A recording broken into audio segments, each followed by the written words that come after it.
അപ്രതീക്ഷിതമായാണ് ജമ്മു കാശ്മീരിലെ പെഹൽഗാമിൽ തീവ്രവാദ ആക്രമണം ഉണ്ടായത്. ഏപ്രിൽ 22-ന് നടന്ന ഭീകരാക്രമണത്തിൽ 26 പേർക്കാണ് ജീവൻ നഷ്ടമായത്.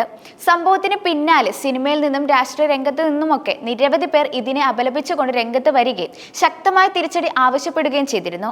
ഇതിൽ ആദ്യ പ്രതികരണം നടത്തിയ വ്യക്തികളിൽ ഒരാളായിരുന്നു മേജർ രവി. സംവിധായകനും നടനുമായ അദ്ദേഹം ഏറെക്കാലം സൈനിക സേവനം അനുഷ്ഠിച്ച ഒരു വ്യക്തി കൂടിയായിരുന്നു. പെഹൽഗാമിൽ നടന്ന ഭീകരാക്രമണത്തെക്കുറിച്ചും അതിന് സഹായം ചെയ്തു നൽകിയത് ആരാണെന്നതിനെ കുറിച്ചുമൊക്കെ മേജർ രവി സംസാരിക്കുന്നുണ്ട്. പാകിസ്ഥാൻ ഇന്റലിജൻസിന്റെ സഹായത്തോടെ കൂടിയായിരിക്കും പെഹൽഗാമിൽ ആക്രമണം നടന്നതെന്നായിരുന്നു മേജർ രവി പറഞ്ഞത്. താൻ അത്ര വലിയൊരു അനലൈസ് ചെയ്യുന്ന ഒരു ഓഫീസർ ഒന്നുമല്ല, തന്റെ ഒരു അറിവ് വെച്ചാണ് പറയുന്നത്.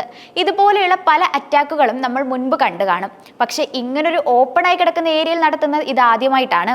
അതിനു പിന്നിൽ വലിയൊരു മലയുണ്ട്. ഈ പുൽമൈതാനിയിലേക്ക് കടന്നു വരുന്ന അവർ അത് ക്രോസ് ചെയ്തിട്ടില്ല. ഇത്രയും ധൈര്യത്തിൽ എങ്ങനെ ഓപ്പൺ ആയിട്ട് വന്നു ചെയ്തുവെന്നും അദ്ദേഹം ചോദിച്ചു. ആർട്ടിക്കിൾ 370 പിൻവലിച്ച ശേഷമാണ് കാശ്മീരി ജനത ജീവിതം എന്തെന്ന് മനസ്സിലാക്കിയത്. ജനങ്ങളുടെ പൾസ് വളരെയധികം മാറിയിട്ടുണ്ടെന്നും അവിടുത്തെ ജനങ്ങൾ കേന്ദ്ര സർക്കാരിനൊപ്പമാണ് എന്നാണ് ഇപ്പോഴത്തെ സാഹചര്യങ്ങൾ മനസ്സിലാക്കുന്നത്. ഇത് ഞങ്ങൾക്ക് വേണ്ടി തന്നെയാണ് എന്ന കാര്യം ജനങ്ങൾ തിരിച്ചറിഞ്ഞുവെന്നും അദ്ദേഹം പറഞ്ഞു. ഇത് പാകിസ്ഥാൻ തന്ത്രമാണ്. ISIയുടെ ഇന്റലിജൻസ് വെച്ച് അവർ അയച്ചതാണ്. മോദിജിയുടെ വാക്കിൽ നിന്ന് അവരിനി പാതാളത്തിൽ പോയി ഒളിച്ചാലും പിടികൂടുമെന്ന് ഉറപ്പിക്കുമെന്നും മേജർ രവി കൂട്ടിച്ചേർത്തു. സത്യത്തിൽ പെഹൽഗാമിൽ ഉണ്ടായിരുന്ന ടൂറിസ്റ്റുകൾ പോലും ആദ്യം വിചാരിച്ചത് പടക്കം പൊട്ടിയതാണെന്നാണ്. പിന്നെയാണ് അറിയുന്നത് അതൊരു ഭീകരാക്രമണമാണെന്ന്. ഇന്ത്യ മുഴുവൻ പൊട്ടിത്തെറിപ്പിക്കാനുള്ള ഒരു ബോംബ് പാകിസ്ഥാൻ അവിടെ പൊട്ടിച്ചിരുന്നു. കലീമ ചൊല്ലാൻ അറിയുമോ എന്ന് ചോദിച്ച ശേഷം ഹിന്ദുവാണോ മുസ്ലിമാണോ എന്നവർ ചോദിക്കുകയും ചെയ്തിരുന്നു.